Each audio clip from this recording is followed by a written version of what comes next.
ये नारद जी पूछ रहे हैं श्री सनकादिक भगवान से कि हे सनकादिक भगवान, नाम जप करते हुए तो लोग देखे जाते हैं, लेकिन जो लाभ उन्हें मिलना चाहिए वो लाभ क्यों नहीं मिल पाता।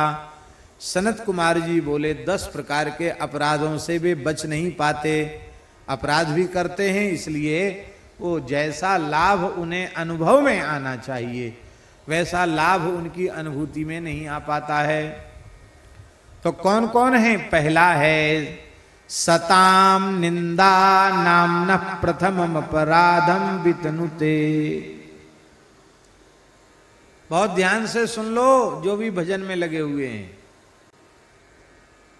नामापराध में सबसे पहला अपराध है सत्पुरुषों की निंदा करना। गौ ब्राह्मण संत गुरु इनकी निंदा करना, ये पहला अपराध है। हरि भक्तों का, संतों का, वैष्णवों का तिरस्कार करना, उनकी निंदा करना, ये पहला अपराध है।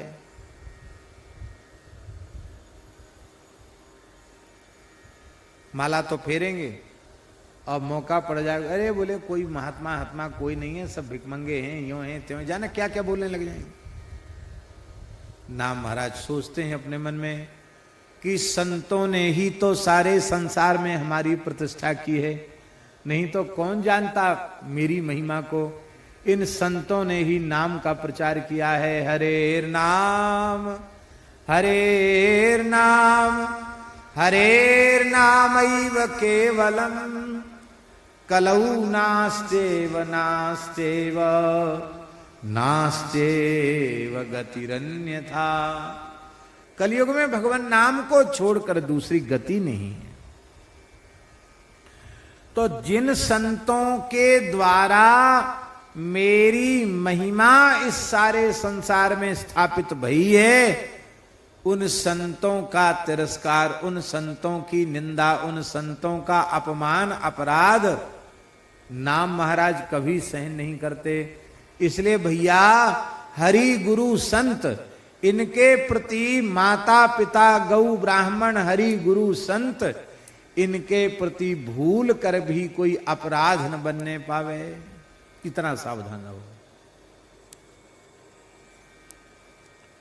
कल हमने कहा था प्रतिकूल से प्रतिकूल परिस्थिति को अपने प्रारब्ध का फल मानकर संतुष्ट रहो, पर स्वयं किसी की निंदा, किसी का तिरस्कार, किसी की उपेक्षा करके नया प्रतिशोध का भाव जगा करके कर्म का खाता मत खोलो।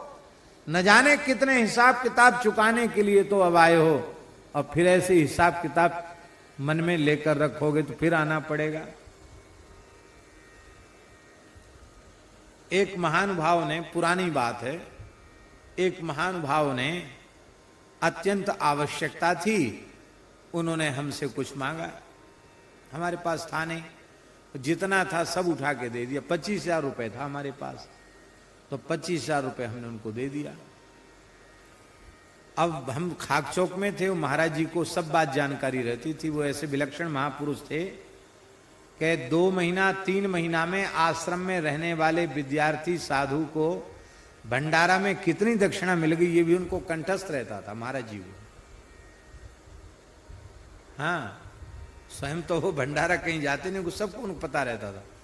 इतने भंडारे खाए, वहां 5 रुपया मिले, वहां 10 रुपया मिले, इतने पैसा होना चाहिए, उनको सब पता रहता था।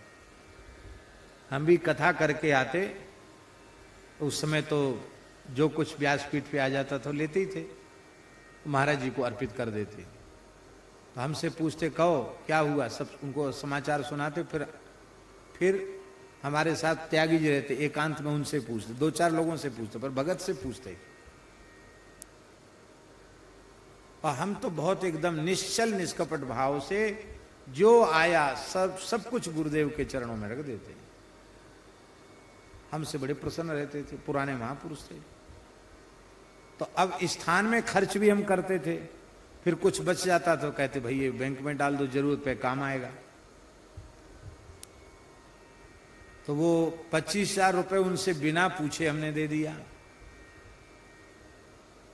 और वो महानुभाव कह रहे थे हम जल्दी वापस कर दें, महाराज जी की नजर में तो सब रहता ही था। सन मुझे याद नहीं, लेकिन शायद 97-98 की 98-99 की बात होगी अनुमान।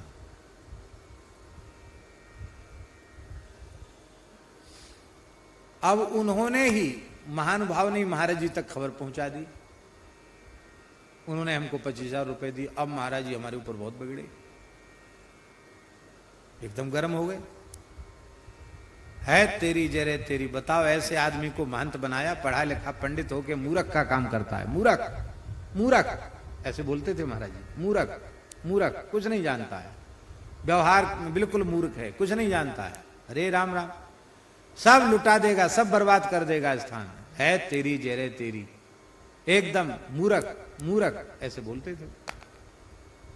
अब हमें बड़ा बुरा लगा। मैंने उन महानुभाव से कहा कि मैंने आपसे मने किया था कि आप रो रहे हो, हमारे पास जो हम सब उठा के दे रहे हैं आपको, महाराज जी को मत कहना।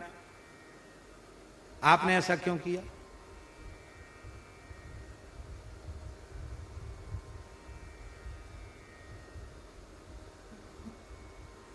खैर जो भी था, अंत में वे महानुभाव बोले कि देखो ऐसा है, मेरे पास तो है नहीं और देने की सामर्थ्य हमारी थी नहीं, इसलिए मैंने ऐसा कह दिया। अरे ऐसा कह दिया तो हमारा तो अब जीना मुश्किल हो रहा है।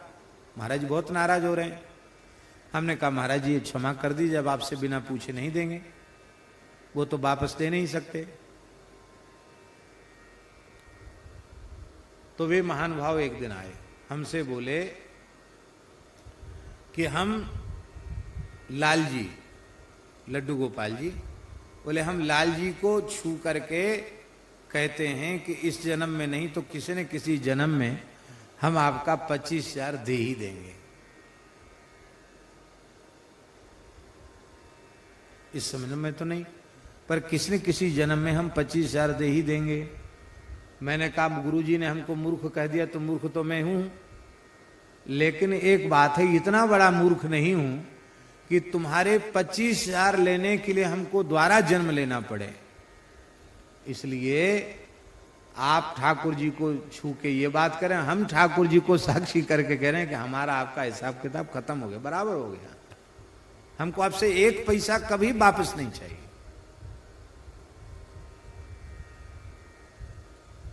आप कहेंगे कि ये घटना आपने सुनाई, इसका प्रयोजन क्या है? इसका प्रयोजन ये है, ऐसी ऐसी बातें हम अपने मन में रख लेते हैं कि इससे हमको ये लेना, उसको वो देना है, हम 7 पीढ़ी तक पीछा नहीं छोड़ेंगे। तो चुकाओ हिसाब किताब। कितने जन्म बीत गए, बार बार पैदा होते मरते। इसलिए एक तरफा निश्चय कर लो, संसार तो सब नाशवान है ही, विनाशी है ही है, कहां तक इसको बचा कर रखा जाएगा। संसार की बड़ी से बड़ी हानि सही है, हम सहेंगे, किंतु हमारी आध्यात्मिक हानि हो जाए ये हम बिल्कुल सहन नहीं करेंगे। और आध्यात्मिक हानि क्या है? संसार के किसी प्राणी से बैर मत रखो, किसी से विरोध मत रखो, हैं? किसी के साथ प्रतिशोध की भावना मत रखो, बदला लेने की भावना मत रखो, बस इतने से ही।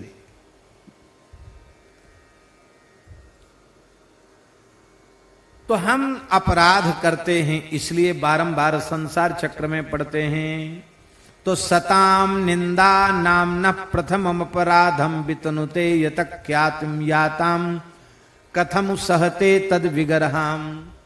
जिन संतों की कृपा से नाम ख्यात हुआ है, उन संतों की निंदा नाम महाराज कभी सहन नहीं कर सकते। इसलिए किसी भी संत की निंदा मत करो। निंदा के योग्य कोई काम कर दिया हो तो भी निंदा मत करो। तुमने ठेका ले रखा है क्या? सबके सुधारने का ठेका तो तुमने नहीं ले रखा है अपने आप को। नारायण तू बैठ के अपनो भवन बुहार, अपनी झाड़ू लगाओ ना, अपनी सफाई करो, दूसरे से आपको क्या लेना देना है। वैष्णव अपराध से बचो, हरि गुरु संत गौ ब्राह्मण माता पिता किसी के भी अपराध से बचो। इनका तिरस्कार, इनकी अवहेलना, ये पहला नामापराध है। दूसरा नामापराध है शिवस्य श्री विष्णोर इह गुण नामादि सकलम धिया भिन्नम पश्येत सखलु हरि नामाहित करह।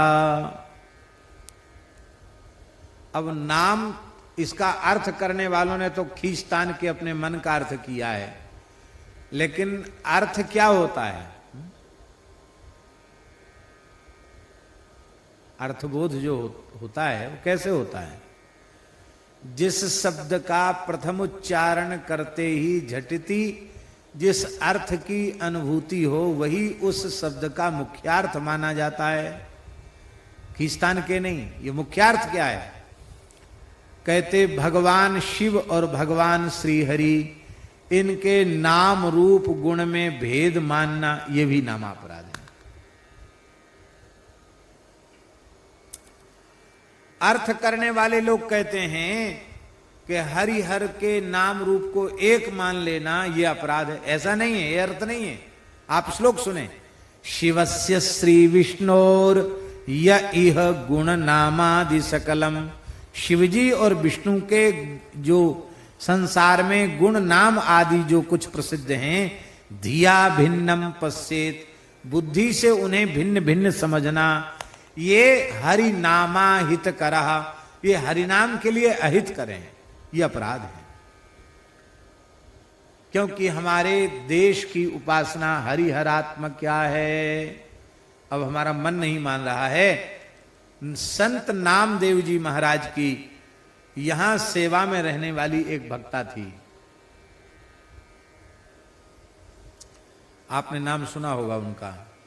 महाराष्ट्र के संत नामदेव जी के यहां सेवा करने वाली, उनका नाम था श्री जनाबाई, संत जनाबाई। नामदेव जी महान भगवान के भक्त थे। 5 वर्ष की आयु में भगवान पंढरीनाथ जी ने उनके हाथ से दूध पिया था। नामदेव जी को 56 बार भगवत साक्षात्कार हुआ। बड़े विलक्षण, बड़े प्यारे भगवान के भक्त, महाराष्ट्र की धरती पर प्रकट संत श्री नामदेव जी महाराज। नामदेव जी गृहस्थ भक्त थे। उनके घर में एक बिना पढ़ी लिखी भोली भाली एक बाई आती थी, उनका नाम था जनाबाई। वो कोई तनख्वाह लेकर नहीं, श्रद्धा पूर्वक सत्संग में आती थी। तो मन में आता था कि हम और तो कुछ कर नहीं सकते, गरीब आदमी हैं, तो इनके घर में साधु महात्मा आते हैं, कथा कीर्तन सत्संग होता है, हम कुछ सेवा कर दें। तो वो घर के बर्तन मांज देना, घर में सफाई कर देना, कपड़े धो लाना, ये कर देती थी वो जनाबाई। कंडा, गौ सेवा कर देना, कंडा थाप देना, ये सब काम करती थी। एक बार कपड़े ज्यादा थे जनाबाई के पास धोने के, और सत्संग का समय हो गया, तो वो व्याकुल हो गई कि ये सेवा छोड़ना ये भी ठीक नहीं, अधूरी सेवा छोड़ना, और सत्संग छूट जाए ये भी ठीक नहीं। तो हे पंढरीनाथ कृपा करो, हमारी न सेवा छूटे न सत्संग।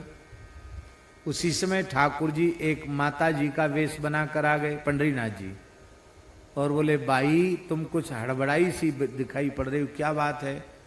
बोले बात कुछ नहीं है, हमारे जो नामदेव जी महाराज के यहाँ कथा होती है, कीर्तन होता है, हमारा खूब मन रहता है कि कुछ भी हो हम कथा कीर्तन से वंचित न रहें।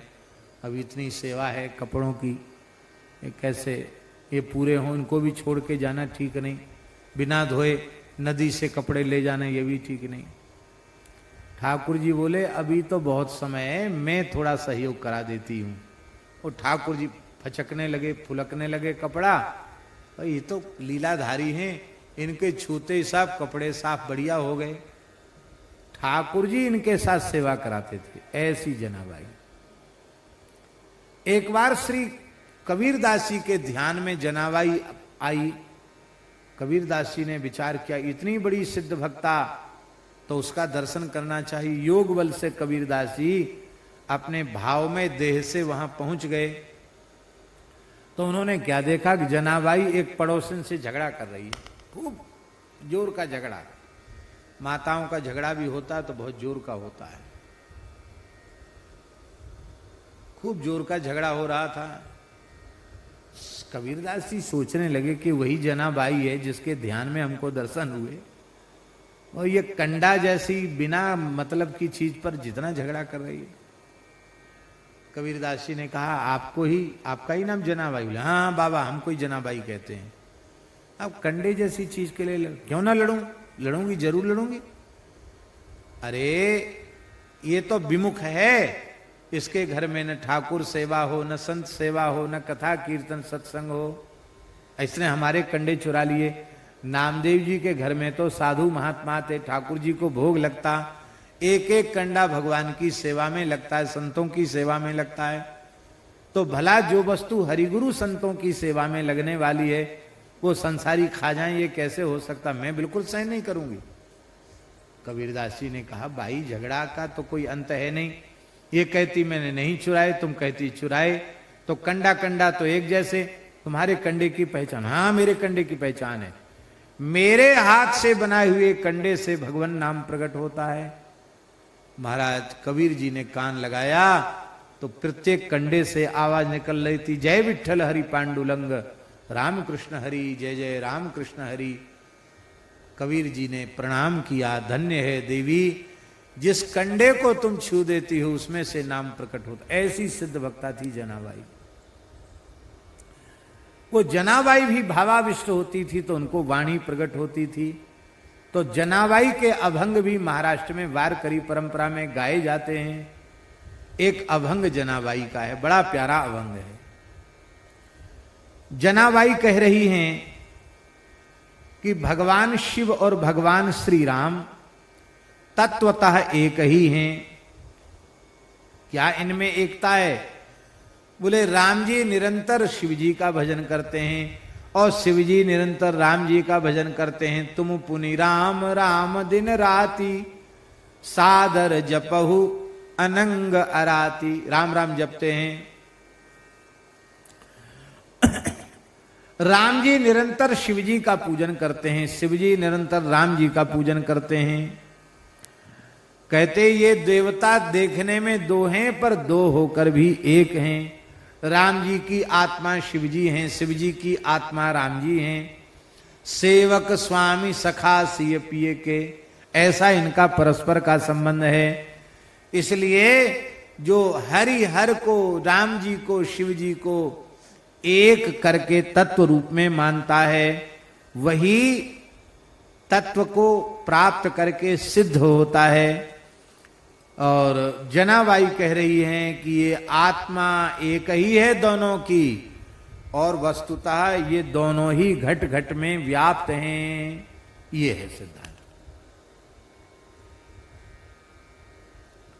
ये तो हो गया भावार्थ अभंग का।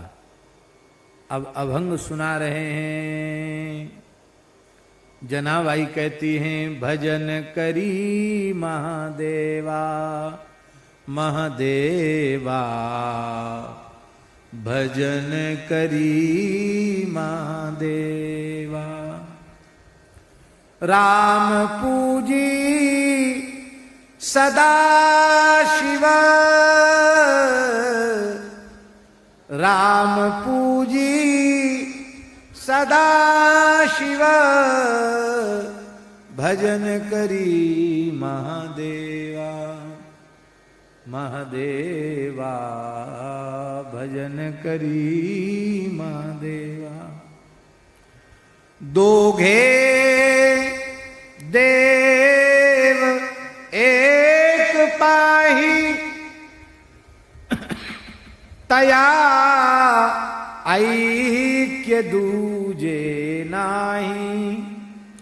शिवा रामा नाही भेद, ऐसे देव ते ही सिद्ध। जनी म्हणे, जनी म्हणे माने जनाबाई बोलती है। जनी म्हणे आत्मा एक, सर्वा घटी तो व्यापक, भजन करी महादेवा।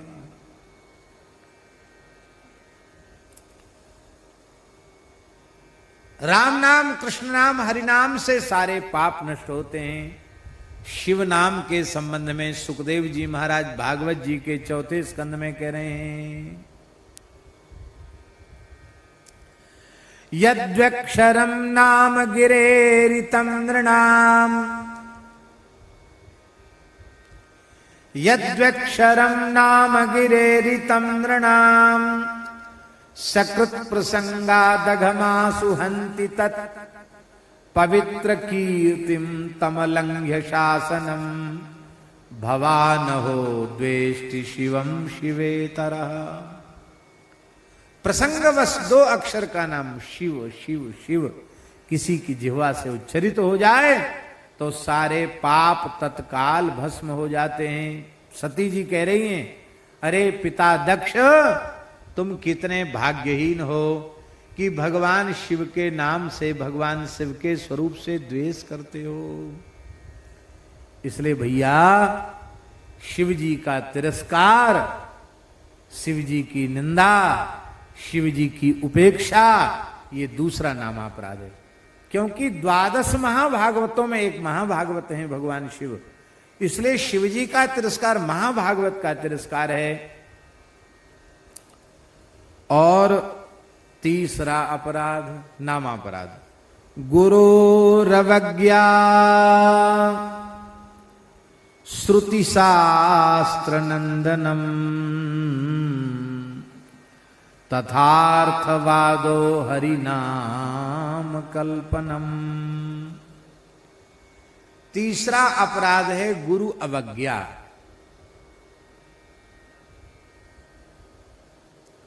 गुरु जी की अवज्ञा करना। अवज्ञा करना जानते हो? वे जो चाहते हैं, जैसा उनका रुख है वैसा न करना, यह अवज्ञा है। उनकी बात काट देना अथवा उसको अपने मन माफिक अपने ढंग से उसको बनाकर स्वीकार कर लेना। नहीं नहीं, उनके कहने का मतलब ये था, क्योंकि वो मतलब हमको चाहिए सिद्ध करना, इसलिए हमने उस बात को अपने ढंग से निकाल लिया।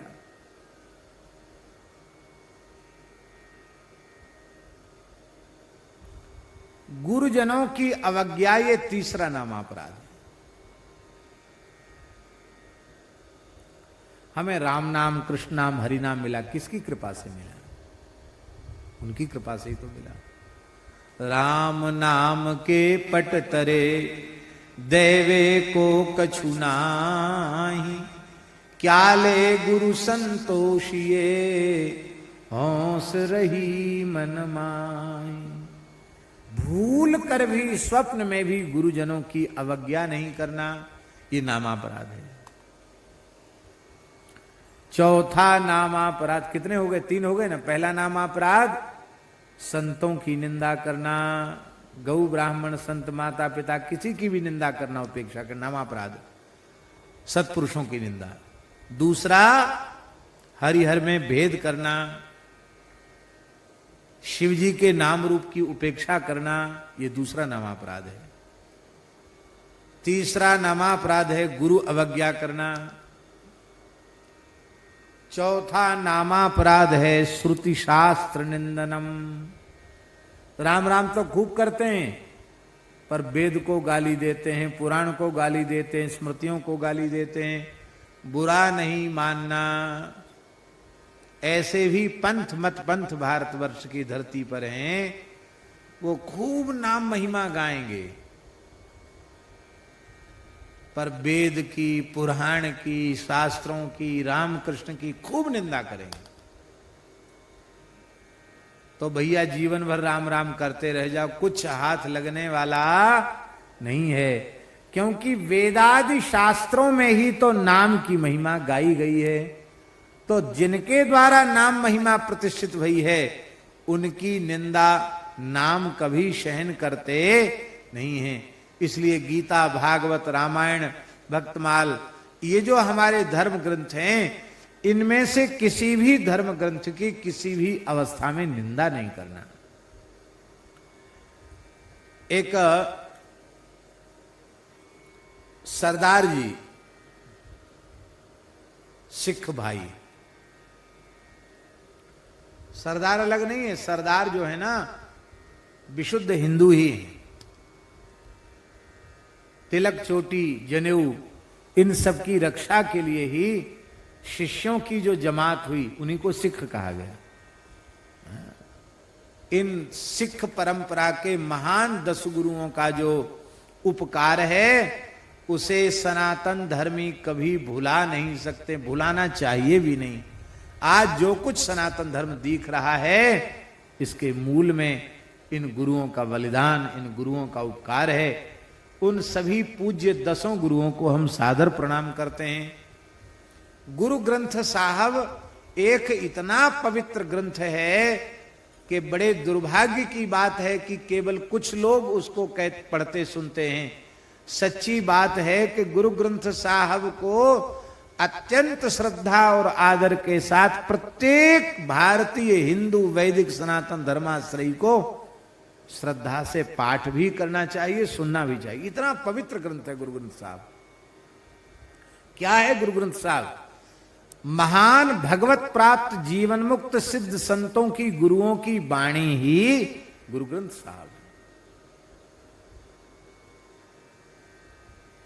हमारे मन में बड़ी इच्छा थी कि मैं पढ़ूं, तो एक सरदार जी बड़ा प्रेम करते थे, उनसे हमने कहा कि हमको इच्छा है गुरु ग्रंथ साहब एक बार पढ़ने की इच्छा है, क्योंकि श्री कबीरदास जी, नामदेव जी, रैदास जी, तमाम संतों के पद उसमें हैं, हमको पढ़ने की इच्छा है। गुरुमुखी तो हम जानते नहीं हैं, हिंदी संस्करण उसका मिल जाए तो अच्छा है। उन्होंने कहा महाराज जी मेरी आपके प्रति अगाध श्रद्धा है, लेकिन एक बात हम कहें आप उसका बुरा नहीं मानना। नहीं, हम क्यों बुरा मानेंगे? बोले आप लोग खूब भागवत, रामायण, गीता की महिमा गाते हो, लेकिन आप लोग कभी ग्रंथ का आदर नहीं करते हो। हमारे यहां जहां गुरु ग्रंथ साहब की छपाई होती है उसमें भी हम लोग जूता पहन के नहीं घुसते हैं, बहुत मर्यादा रखते हैं। ऐसी पुस्तकों की दुकान पर नहीं मिलता है। पालकी में लेके चलते हैं, झाड़ू लगती जाएगी, गुलाब जल छिड़कता जाएगा, जल का छिड़काव होता जाएगा, छत्र चमर लेके चलते हैं। और बोले आप लोग भागवत बचवाएंगे तो व्यास जी तो सिंहासन पर बैठे जा रहे हैं और लोग जूता चप्पल पहन के भागवत जी की पोथी सिर पर रखे जा रहे हैं, न छड़ी है न छत्र है। तो बोले गुरु ग्रंथ साहब आपकी बात तो ठीक है, सबको पढ़ना चाहिए, लेकिन आप लोग आदर करना नहीं जानते हो गुरु ग्रंथ साहब का। बोले हम आपके लिए नहीं कह रहे हैं, लेकिन ऐसी बात है। लेकिन आपने कहा तो हम हिंदी संस्करण आपको उपलब्ध कराएंगे। हमें बात बहुत अच्छी लगी और हम प्रार्थना भी कर रहे हैं आप भागवत आदि में शोभा यात्रा निकालो तो भागवत जी की ही निकालो शोभा यात्रा, सब पैदल चलें, अथवा आपको व्यास जी को भी लेके जाना है तो भागवत जी को और उच्च सिंहासन पर पहले उनकी रहे, भागवत जी के पीछे सब रहे, रामचरितमानस के पीछे सब रहे। जूता चप्पल पहनकर कोई सामने ना आवे, जूता चप्पल पहनकर सिर पर न पदरा में, ये सब मर्यादा रखनी चाहिए है? क्या है? शंख भी बजाते हैं। तो भगवत कृपा से उन्होंने हमको दिया और हमें एक बार संपूर्ण गुरु ग्रंथ साहब को देखने का सौभाग्य मिला। हम तो इतने गदगद हो गए कि वस्तुतः ये तो केवल एक परंपरा नहीं, सबको पढ़ना चाहिए, ऐसा पवित्र ग्रंथ है। इतनी सुंदर कल्याण की, जीवों के कल्याण की बातें उसमें हैं। रामकृष्ण नारायण के ही गुण उसमें गाए गए हैं। वैदिक सनातन धर्म के विरुद्ध कोई बात दास की समझ में तो नहीं आई।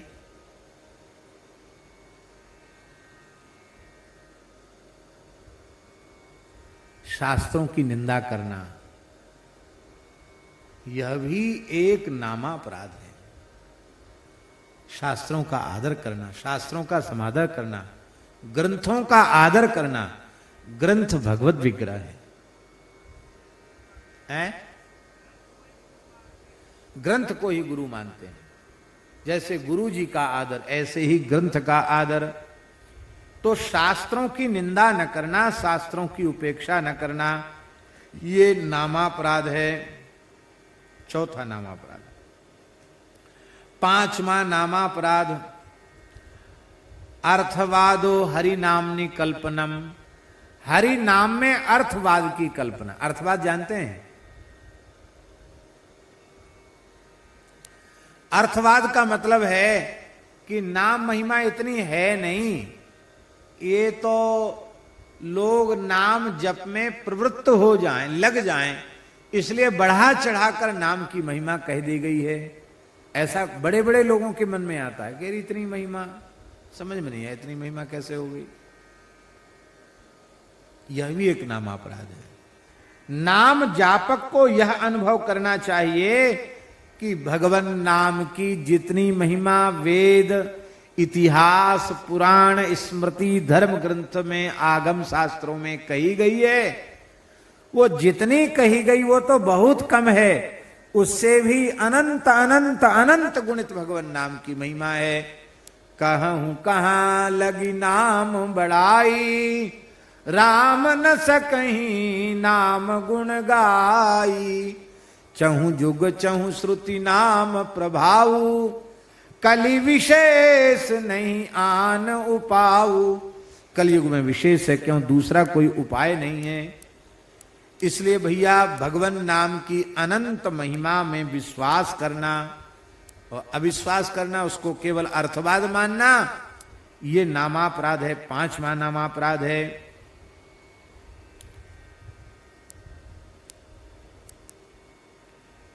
और महाराज जी एक और नामापराध है। कौन सा? धर्म व्रत त्यागहुतादि सर्व शुभ क्रिया साम्यमपि प्रमाद, अश्रद्धधानेप्य मुखेप्य शृण्वति यश्चोपदेशम स नामापराध। धर्म, व्रत, दान, त्याग, तप आदि जो शास्त्र विहित शुभ कर्म हैं, उनकी तुलना श्री राम नाम से करना, ये भी नामापराध है। ये सब ठीक है, पर नाम तो सर्वोपरि है। नाम को सबसे बड़ा मानना, नाम को सर्वोपरि मानना, ये नामापराध है। कितने हो गए? 7 हो गए। 8वां नामापराध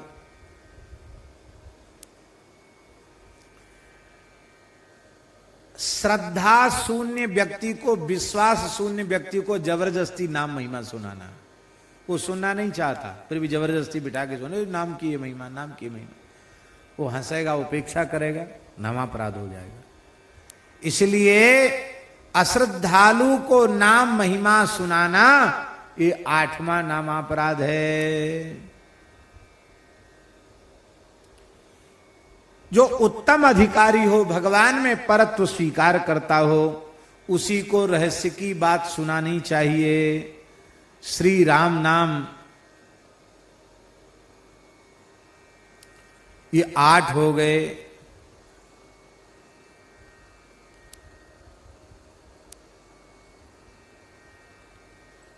अब 9वां क्या है?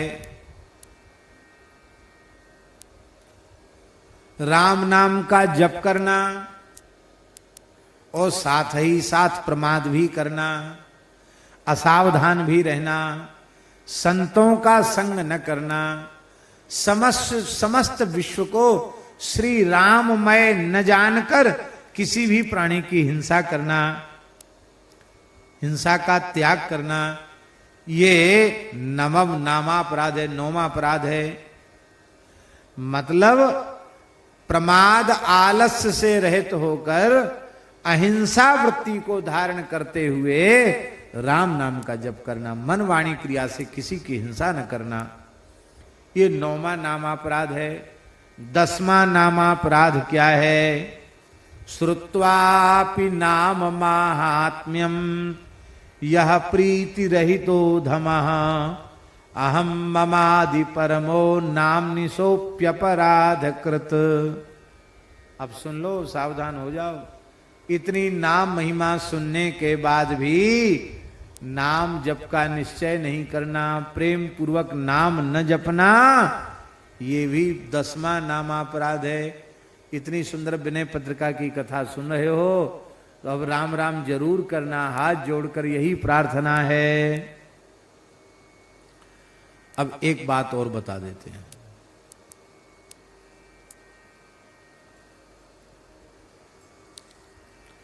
मान लो कोई चाहता तो है कि हम 10 प्रकार के नामापराधों से बचें, पर संयोग बस, संस्कार बस, कुसंग बस, दुर्भाग्य बस, कुछ भी कहो, महाराज के कर कमल से लिखी हुई विनय पत्रिका जी विराजमान है। हमसे बोले महाराज जी कि हम अपनी आध्यात्मिक संपत्ति तुमको दे रहे हैं, ईंटा पत्थर हमारी संपत्ति नहीं है। बोले कोई माने तो माने, हमारी संपत्ति तो भागवत जी और विनय पत्रिका, भक्तमाल और विनय पत्रिका दोनों पूज्य श्री रामायणी जी महाराज ने अपने हाथ से लिखी और दोनों दास को प्रदान की।